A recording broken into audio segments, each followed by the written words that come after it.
Mars media நேயர்களுக்கும் அன்பர்களுக்கும் இந்த நாள் இனிய நாளாக அமைய எல்லாம் வல்ல இறைவனை பிரார்த்திக்கின்றோம். இந்த சேனல் உங்களுக்கு பிடிச்சிருந்தா மறக்காம சப்ஸ்கிரைப் பண்ணுங்க, ஷேர் பண்ணுங்க, லைக் பண்ணுங்க, கமெண்ட் பண்ணுங்க. எனதருமை மகர ராசி நேயர்களே, இந்த பதிவில் நம்ம என்ன பார்க்க போறோம் அப்படின்னா 2024 ஆண்டு ஏப்ரல் மாத ராசி பலன். இந்த ஏப்ரல் மாசத்துல எந்தெந்த கிரகங்கள் உங்களுக்கு அற்புதமா வேலை செய்ய போறது, எந்தெந்த கிரகங்கள் மூலமா நீங்க கொஞ்சம் கவனமா இருக்கணும், பரிகாரமா என்ன பண்ணினா ரொம்ப விசேஷம், சந்திராசிரம தினங்கள் என்னென்னைக்கு அப்படிங்கிறத பத்தி எல்லாம் தெளிவா பார்க்க போறோம். உங்களோட சுகஸ்தானத்துல 3-12 கூட அதிபதி குரு பகவான் இருக்கார் 4ஆம் இடத்துல. 4ஆம் இடத்துல சகாயாதிபதி, அதே சமயம் விரையாதிபதி. அவர் எங்க இருக்காருன்னு பார்த்தீங்கன்னா 4ஆம் இடத்துல இருக்கிறதுனால உடல் ஆரோக்கியத்தில் கொஞ்சம் கவனமாக இருந்தால் போகிறோம். மற்றபடி உற்றார் உறவினர்கள்ட்ட கொஞ்சம் சில பேர் உங்களுக்கு ஆதரவாக இருப்பாங்க, சில பேர் கொஞ்சம் எகென்ஸ்டாக இருப்பாங்க.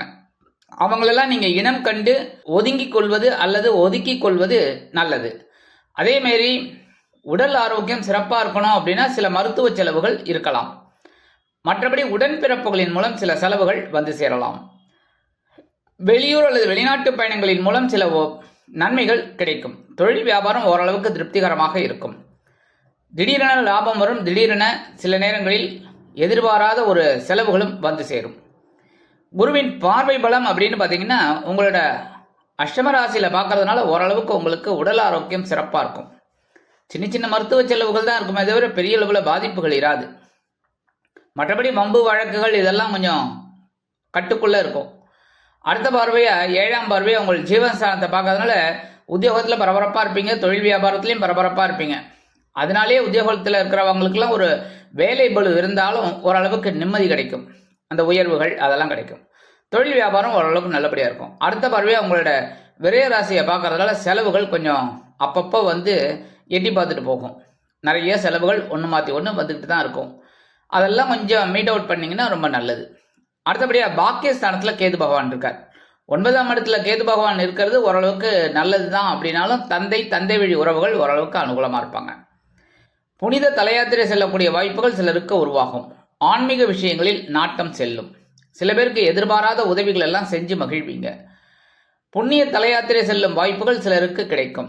குலதெய்வ பிரார்த்தனைகளை நிகழ்த்தி மகிழ்வீர்கள். தனவாக்கு குடும்பஸ்தானத்தில் ராசிநாதன் சனீஸ்வர பகவான் மற்றும் 4-11 கொடையாதிபதி செவ்வாய் 2ஆம் இடத்துல இருக்கிறது கொஞ்சம் இதுதான். ஏன்னா கொஞ்சம் ஓரளவுக்கு டென்ஷன் இருக்கும். தனவரவு அப்படின்னு பார்த்தீங்கன்னா கொஞ்சம் தடை தாமதத்துக்கு அப்புறம் கிடைக்கும். சில நேரங்களில் எதிர்பாராமல் கிடைக்கும், சில நேரங்களில் தடை தாமதங்களை சந்திக்கும். சில பேருக்கு பார்த்தீங்கன்னா கொடுத்த வாக்குறுதிகளை ஓரளவுக்கு காப்பாற்றக்கூடிய ஒரு நன்மைகளும் உங்களுக்கு கிடைக்கும். 4-11 கூடிய அதிபதி செவ்வாய் 2ஆம் இடத்துல இருக்கிறது ஓரளவுக்கு உங்களுக்கு விசேஷம். தொழில் வியாபாரத்தில் லாபம் கிடைக்கும். உறவினர்களின் மூலம் சில நன்மைகளை எதிர்பார்க்கலாம். வெளியூர் அல்லது வெளிநாட்டு பயணங்கள் திருப்திகரமாக இருக்கும். உற்றார் உறவினர்களின் மூலம் சில செலவுகள் வந்து சேரலாம். சீருடை பணியாளர்களாகிய காவல், இராணுவம், தீயணைப்புத்துறை, மருத்துவத்துறையில் வேலை பார்க்கும் அன்பர்களுக்கு எதிர்பார்க்கும் சில இடமாற்றம், பதவி மாற்றம், பதவி உயர்வு, சம்பள உயர்வு அருமையாக வந்து சேரும். 22/4/2024 இந்த செவ்வாய் பகவான் எங்க வரப்போறாருன்னு பார்த்தீங்கன்னா சகாயஸ்தானமாகிய 3ஆம் இடத்துக்கு வந்துடுறார். மீனராசிக்கு அடி தூள் தான். இனிமே மனசுல தைரியம் அதிகமாக இருக்கும், தன்னம்பிக்கை அதிகம், உத்வேகம் கூடும், புத்துணர்ச்சி அதிகரிக்கும், எடுக்கிற காரியங்கள் அற்புதமாக நிறைவேறும். அடுத்தபடியா சகாயஸ்தானத்தில் ராகு பகவான் இருக்கார். 6-9 கொடை அதிபதி புதன், அஷ்டமாதிபதி சூரிய பகவான், 5-10 கொடை அதிபதி சுக்கிர பகவான். இந்த 4 பேரும் சகாயஸ்தானமாகிய 3ஆம் இடத்துல இருக்காங்க. அற்புதமான ஒரு முன்னேற்றம். மனசுல தைரியம் இருக்கும், எந்த விஷயத்துலையுமே ஒரு தைரியம் இருக்கும். உத்தியோகத்தில் இருக்கிறவங்களுக்கெல்லாம் தைரியம் இருக்கு, அதே சமயம் தன்னம்பிக்கையும் இருக்கு. இந்த வேலையை என்னால் செய்ய முடியும் அப்படிங்கிற ஒரு திருப்தி உண்டாகும். தொழில் வியாபாரம்னு பார்த்தீங்கன்னா அற்புதமாக இருக்கும். சில பேருக்கு புதிய தொழில் தொடங்கக்கூடிய ஒரு வாய்ப்புகளும் இருக்கும். உடன்பிறப்புகள் அனுகூலமாக இருப்பாங்க. கடன் சுமை கொஞ்சம் குறையும். கல்வி பயிலும் மாணவிகளுக்கு கல்வியில் அற்புதமான ஒரு முன்னேற்றம் தெரிய வரும். தந்தையார் ஆதரவாக இருப்பார். தந்தை வழி உறவினர்கள் ஆதரவாக இருப்பார்கள். குழந்தைகளின் மூலம் மன மகிழ்ச்சி ஏற்படும். கல்வி பயிலும் மாணவிகள் கல்வியில் சிறந்து விளங்குவார்கள். தொழில் வியாபாரம் அற்புதமாக நடைபெறும். கலைத்துறை நண்பர்களுக்கு வாய்ப்புகள் வந்து சேரும். அரசாங்கத்துறையில் வேலை பார்க்கும் அன்பர்களுக்கு எதிர்பார்க்கும் இந்த உயர்வுகள்லாம் கண்டிப்பாக கிடைக்கும். அந்த இடமாற்றம்லாம் அற்புதமாக கிடைக்கும். சுக்கிர பகவானும் 3ஆம் இடத்துல இருக்கிறதுனால ஓரளவுக்கு சந்தோஷம் இருந்துக்கிட்டே இருக்கும். எல்லா விஷயத்துலையுமே சந்தோஷம் இருந்துகிட்டே இருக்கும். சில பேருக்கு பார்த்தீங்கன்னா எல்லா விதத்திலும் முன்னேற்றமும் இருக்கும். 14/4/2024 இந்த சூரிய பகவான் எங்க வரப்போறான்னு பார்த்தீங்கன்னா சுகஸ்தானமாகி 4ஆம் இடத்துக்கு வந்து உச்சம் அடைஞ்சிடுறார். அந்த ஏப்ரல் மாதம் லாஸ்ட் வரைக்கும் 30ஆம் தேதி வரைக்கும் குருவோட சேர்ந்துட்டு அற்புதமாக ஒரு முன்னேற்றத்தை கொடுக்க போறார். உடல் ஆரோக்கியம் சிறப்பாக இருக்கும். உடல் ஆரோக்கியத்தில் கொஞ்சம் கவனம் எடுத்தினாலே போதும். மற்றபடி மனசுல ஒரு தைரியம் இருக்கும், எடுக்கிற காரியங்கள்ல தைரியம் இருக்கும், உறவுகள் பலமாக இருக்கும், அக்கம் பக்கத்தினர் ஆதரவாக இருப்பார்கள். சில பேருக்கு வெளியூர் அல்லது வெளிநாட்டு பயணங்களின் மூலம் சில நன்மைகளை எதிர்பார்க்கலாம். புதிய தொழில் தொடங்கும் வாய்ப்புகள் சிலருக்கு உருவாகும். எதிர்பாராத தனவரவு கிடைக்கலாம். சில பேருக்கு நினைச்ச காரியங்களை நிகழ்த்தக்கூடிய ஒரு வாய்ப்புகளும் வந்து சேரும். அதேமாரி வெளிநாட்டில் இருக்கிற அன்பர்களுக்கெல்லாம் இந்த இடமாற்றம் அற்புதமாக நிறைவேறும். 25/4/2024 சுகஸ்தானத்தில் சுக்கிர பகவானும் வந்து சேர்ந்துடுறார்.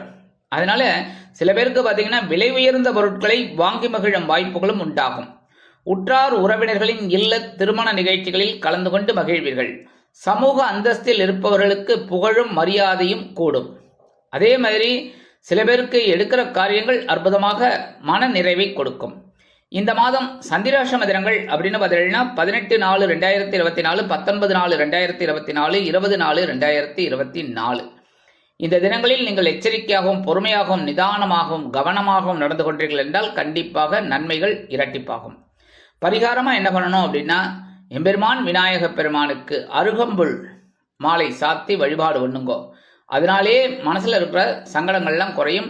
இந்த சந்திராஷ்டம தினங்களினால் வரக்கூடிய சங்கடங்களும் கண்டிப்பாக குறையும். பரிகாரமாக என்ன பண்ணினா ரொம்ப விசேஷம்.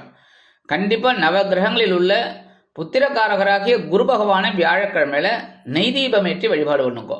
கண்டிப்பாக வாரம் ஒவ்வொரு ஞாயிற்றுக்கிழமையும் போயிட்டு குரு பகவானை நேர வழிபாடு பண்ணணும். பண்ணிட்டு நெய் தீபம் ஏற்றி வழிபாடு பண்ணுங்க. ரொம்ப விசேஷமான பலன்கள் கிடைக்கும். மனசில் இருக்கிற குறைகள் தீரும். அதே மாதிரி நவகிரகங்களில் உள்ள ஆயுள் காரகராக சனீஸ்வர பகவானை சனிக்கிழமைகளில் எல் தீபம் ஏற்றி வழிபாடு பண்ணிட்டு வாங்கோ. கண்டிப்பாக உங்களோட உடல் ஆரோக்கியம் சிறப்பாக இருக்கும், மன வலிமையும் கூடும். இந்த மாதிரி பண்ண இந்த சின்ன சின்ன பரிகாரங்கள் பண்ண 2024ஆம் ஆண்டு ஏப்ரல் மாதம் உங்களுக்கு அற்புதமான ஒரு ஆண்டாக, அற்புதமான ஒரு மாதமாக இந்த மகர ராசிக்காரர்களுக்கு அமையும் என்று கூறி விடைபெறுகிறேன். நன்றி, வணக்கம். மீண்டும் ஒரு அருமையான பதிவில் நான் உங்களை மனமகிழ்ச்சியோடு சந்திக்கிறேன். வாழ்த்துக்கள்.